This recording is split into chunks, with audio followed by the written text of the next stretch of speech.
ప్రేమలో ఓడిపోయావా? తను కాదన్నాడు డాడీ. చందు, ఇప్పటికైనా జరిగింది మర్చిపోయి నువ్వు మళ్ళీ రాజా దగ్గరికి వెళ్తే బాగుంటుందని నా కోరిక. నా కూతురు ఆశల్ని ఆనందాన్ని అధపాతాళానికి తొక్కేశాడమ్మా మీ నాన్న. నేను దూరం అయిపోతే మీరు ఏమైపోతారా అని భయపడ్డాను. అందుకే అమ్మలా ఉండే జయంతి గారిని అమ్మలా మార్చాను.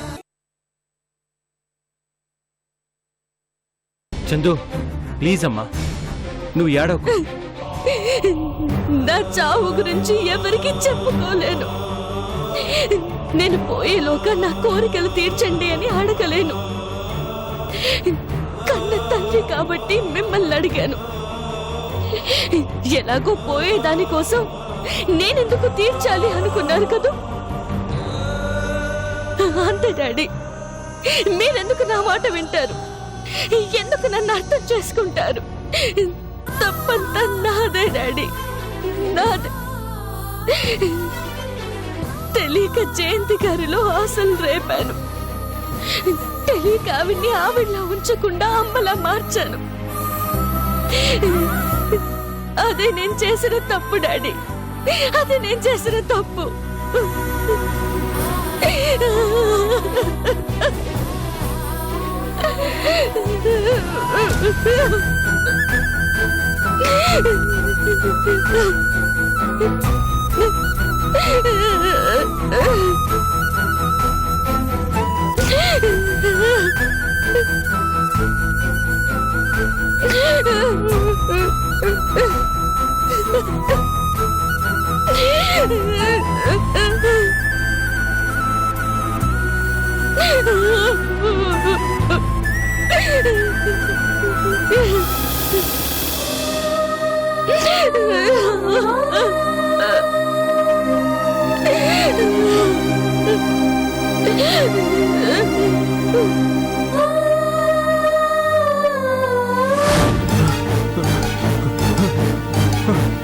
త్వరగా తీసుకెళ్ళండి.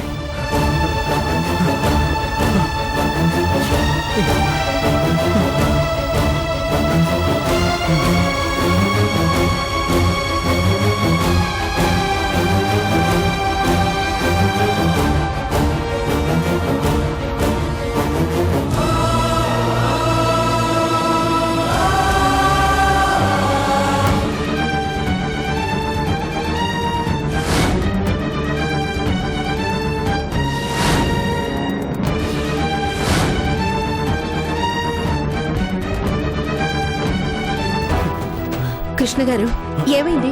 మేడం, అంతా నా వల్ల అయింది మేడం. సరే, మీరు కంగారు పడకండి.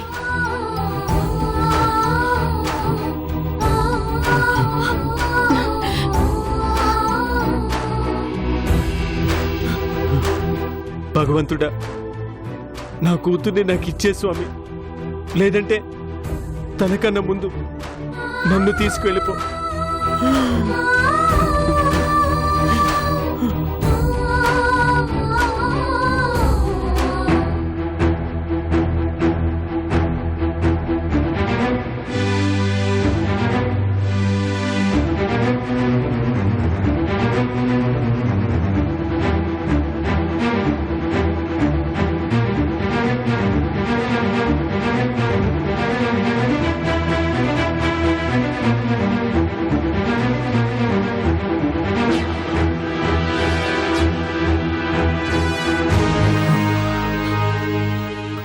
డాక్టర్, ఎలా ఉంది? కొంచెం క్రిటికల్ గానే ఉంది.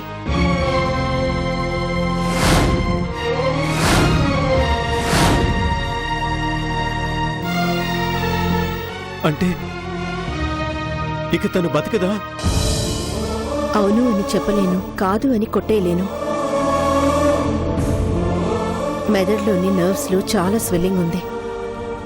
ముందు తన స్పృహలోకి రావాలి.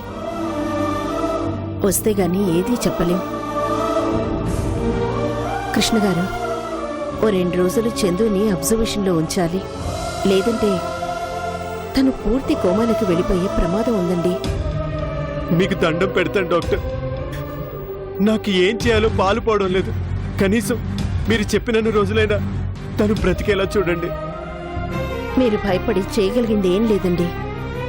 మెంటల్గా స్ట్రాంగ్గా ఉండకపోతే ఏ పని జరగదు. ధైర్యంగా ఉండండి. నేను ఇంటికి వెళ్ళటం లేదు, ఇక్కడే ఉంటాను. తనని చూడొచ్చా డాక్టర్? వెళ్ళండి.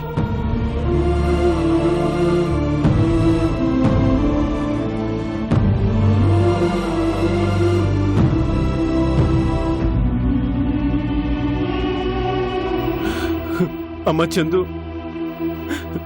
కళ్ళు తెరువమ్మా. నన్ను ఒంటరి వాణ్ణి చేసి వెళ్ళకమ్మా. నువ్వు లేకపోతే నేనెవరి కోసం బ్రతకాలి?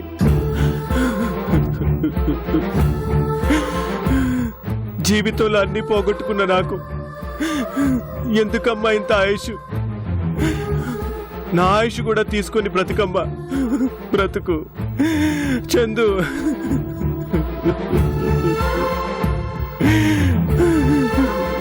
చందు.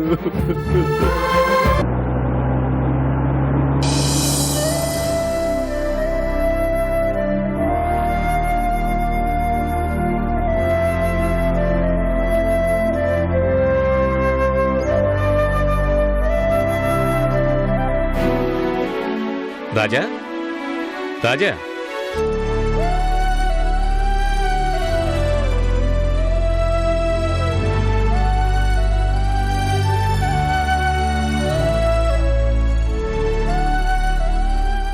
కంగ్రాచులేషన్స్ రాజా.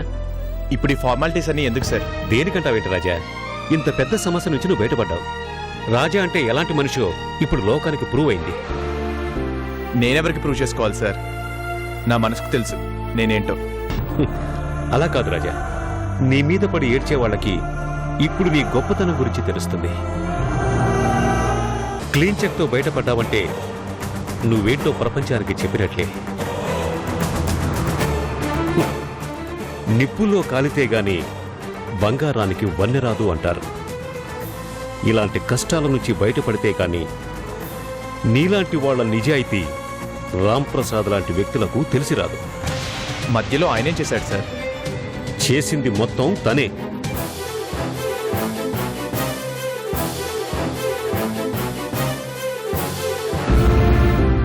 కూర్చోండి.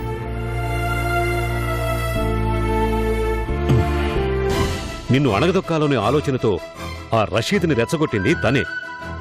అశోక్ ఎంక్వైరీలో అన్ని నిజాలు బయటకొచ్చాయి. ఈ కేసులో ప్రత్యక్షంగా అతను ఇన్వాల్వ్ కాకపోయినా పరోక్షంగా అన్నింటికీ కారణం మాత్రం అతనే. పోనీలేండి సార్, ఎవరి పాపన వాళ్లే పోతారు. నేను అలా వదిలేలేను రాజా.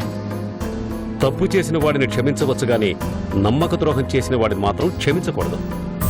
కాఫీ తీసుకోండి అంకుల్. Thank you.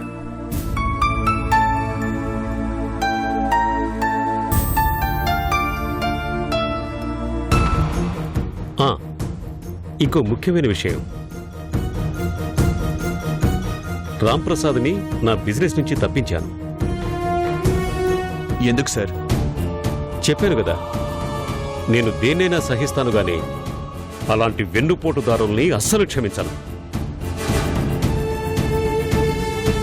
అసలు ఇంతకాలం తనని పార్ట్నర్గా పెట్టుకున్నాను అంటే అది కేవలం కృష్ణమోహన్ చూసి. అలాంటిది సొంత తమ్ముడే కాదన్నాడు, నీ మీద కక్షగట్టి ఇంత చేశాడు. ఇంకా తనని క్షమించి వదిలేయటం కరెక్ట్ కాదు రాజా. పార్ట్నర్గా తప్పించినంత మాత్రాన ఆయన మారిపోతాడని మీరెలా అనుకుంటున్నారు సార్? అసలు మనిషి ఇప్పుడు బయటకు వస్తాడు.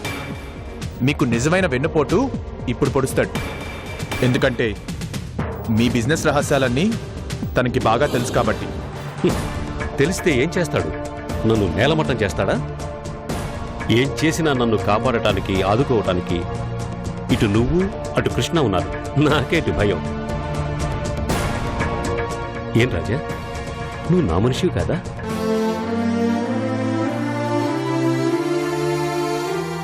రాజా మీ మనిషి అని మీరు బాగా నమ్ముతున్నారా అంకుల్?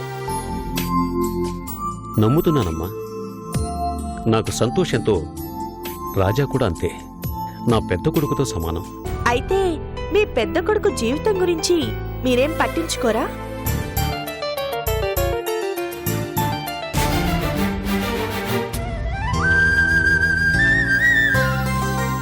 ఏంటలా చూస్తారు? రాజా ఈ కేసు నుంచి బయటపడ్డాడు కదా, అన్ని ప్రాబ్లమ్స్ సాల్వ్ అయిపోయాయి. మరి కృష్ణ అంకుల్ తో మాట్లాడి రాజాని చందుని కలిపే ప్రయత్నం చెయ్యండి. మాధవి, తప్పే ఉంది రాజా, ఎంత కాదన్నా తను నీకు భార్యే కదా. ఇంకా ఆపుతావా? నీకు ఎన్నోసార్లు చెప్పాను, ఇప్పుడు మళ్ళీ చెప్తున్నాను, తన ప్రస్తావన నా దగ్గర తీసుకురాకు. ఇలా ఎంతకాలం రాజా? నేను చచ్చేంత వరకు, లేదా తను చచ్చేంత వరకు.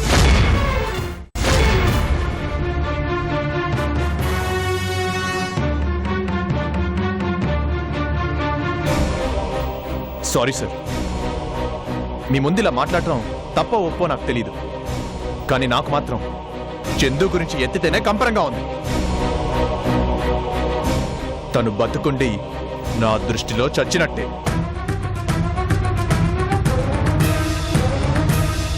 రాజా,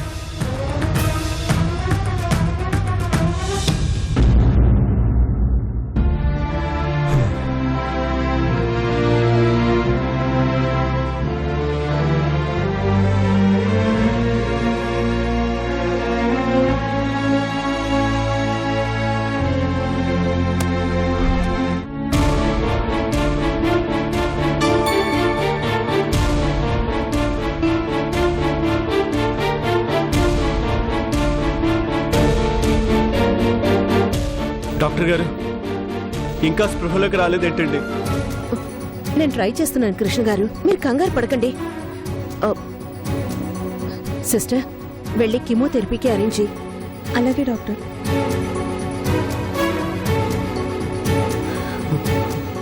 డాక్టర్ గారు, ఇక తన స్పృహలోకి వస్తుందా లేక? కృష్ణ గారు, ప్లీజ్ కంట్రోల్. మీరు కాసేపు అలా బయటికి వెళ్ళి కూర్చోండి ప్లీజ్. ప్లీజ్.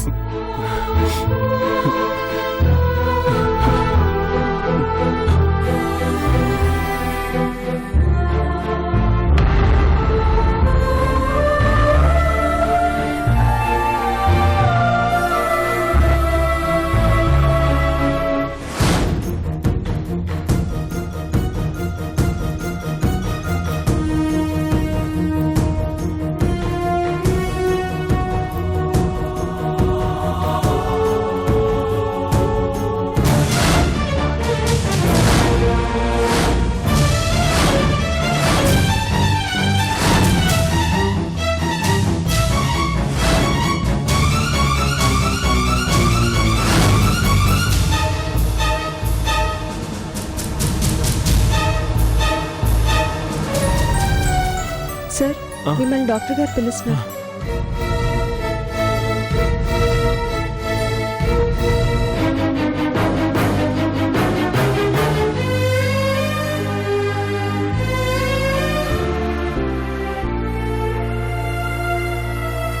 బాగున్నారా అన్నయ్య?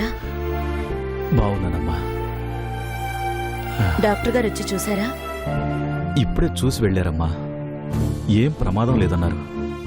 రేపే డిశ్చార్జ్ చేస్తామన్నారు. చాలా సంతోషం. ఇదిగోండి, ఇవి తీసుకోండి. ఇవన్నీ ఎందుకమ్మా? ఇప్పుడే హాస్పిటల్ బిల్లు కట్టారు, చాలదా? పర్వాలేదన్నయ్య, మీ ఆరోగ్యం కుదుటపడింది కదా, అది చాలు నాకు. ఆ, రామ్ రాలేదా అమ్మా? ఆయనకేదో పనుందన్నారు, ఇంటికొచ్చా కలుస్తానన్నారు. ఇదిగో ఈ పళ్ళు ఆయన పంపించినవే.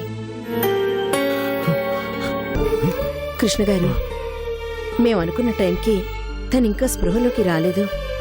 కొంచెం రిస్క్ అయినా ఓ డెసిషన్ తీసుకుంటున్నాను. దానికి మీ అనుమతి కూడా కావాలి. మీరేం చేస్తారో చేయండి డాక్టర్, నా చందురు మాత్రం బ్రతికించండి. మిమ్మల్ని ఇబ్బంది పెడుతున్నందుకు sorry, but this is mandatory. ఇక్కడ సంతకం చేయండి. నేను బయలుదేరుతానన్నయ్యా. మీరింటికొచ్చాక ఆయన్ని తీసుకుని తప్పకుండా మీ ఇంటికొస్తాను.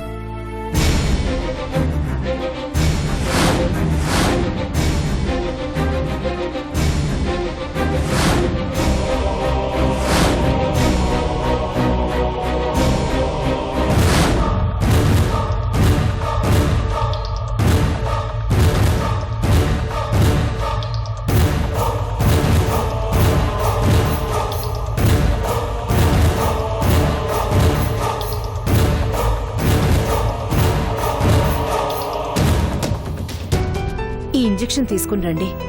కొంచెం కాస్ట్లీ ఉంటుంది. ఇది చేస్తే దాదాపు స్పృహలోకి రావచ్చు. అలాగే డాక్టర్.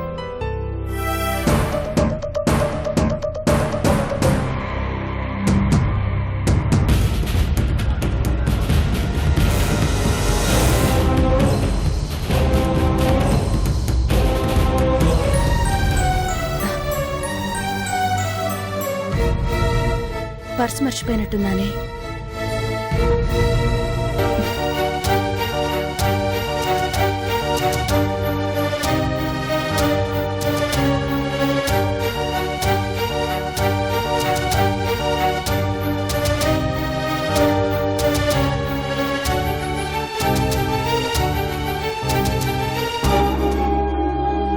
మీరు పర్స్ మర్చిపోయారు, మీకోసమే వస్తున్నాను. థ్యాంక్స్ అండి.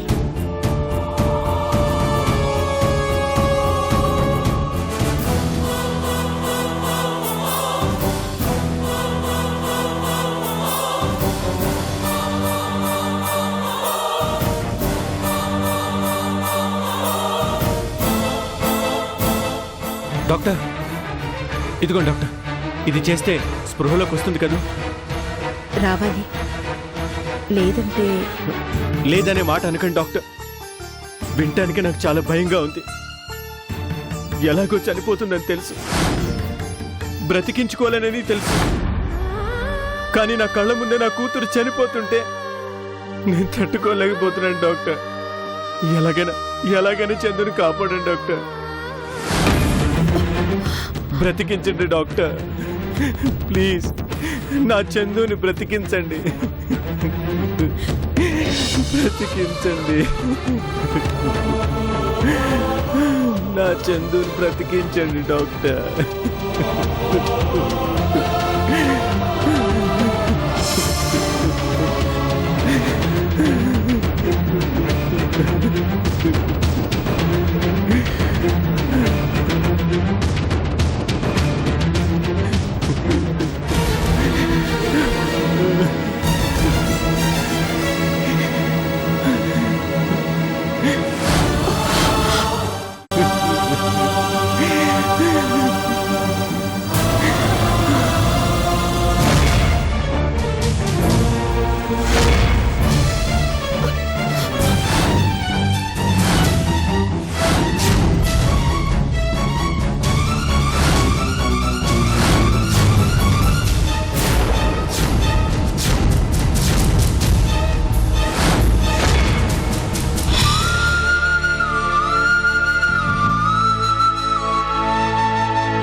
వదినా,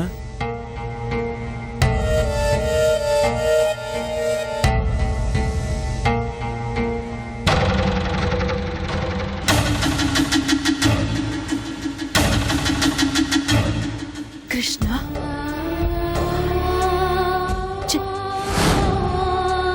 చందు. వదినా, తను చచ్చిపోతుందా? వదినా, తను చెప్పు, చందు చచ్చిపోతుందా?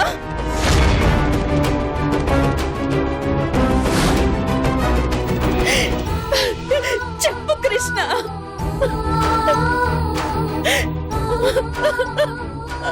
చందు చచ్చిపోతుందా? చెప్పు.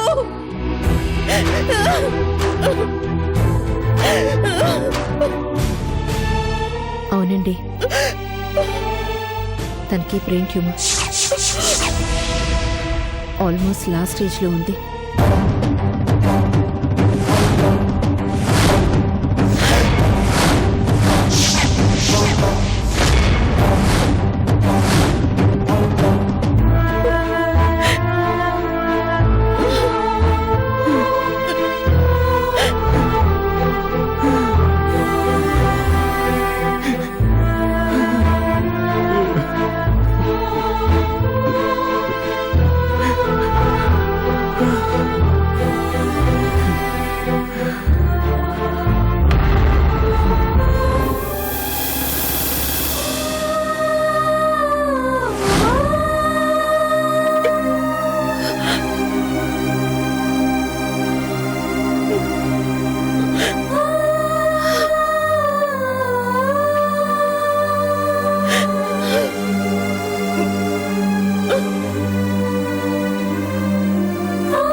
చందు, అమ్మ చందు, ఒక్కసారి కళ్ళు తెరిచి చూడమ్మా. నీ పెద్దమ్మని వచ్చానమ్మా. లేమ్మా, లే. చందు, చందు, ఒక్కసారి చూడు చందు. చందు, వదిన, తన స్పృహలో లేదు వదిన. అసలు కళ్ళు తెరుస్తుందన్న నమ్మకం కూడా లేదు. అసలు నువ్వు మనిషివేనా? తనకింత జబ్బు చేస్తే కనీసం నాతో ఒక్క మాట అయినా చెప్పాలనిపించలేదా? పెద్దమ్మ పెద్దమ్మ అంటూ నా చుట్టూ తిరిగిందే. అమ్మ తర్వాత అమ్మలా అనిపిస్తుంది పెద్దమ్మ నీతో మాట్లాడితే అనేదే. మరి ఈ అమ్మను ఎలా మోసం చేయగలిగారు?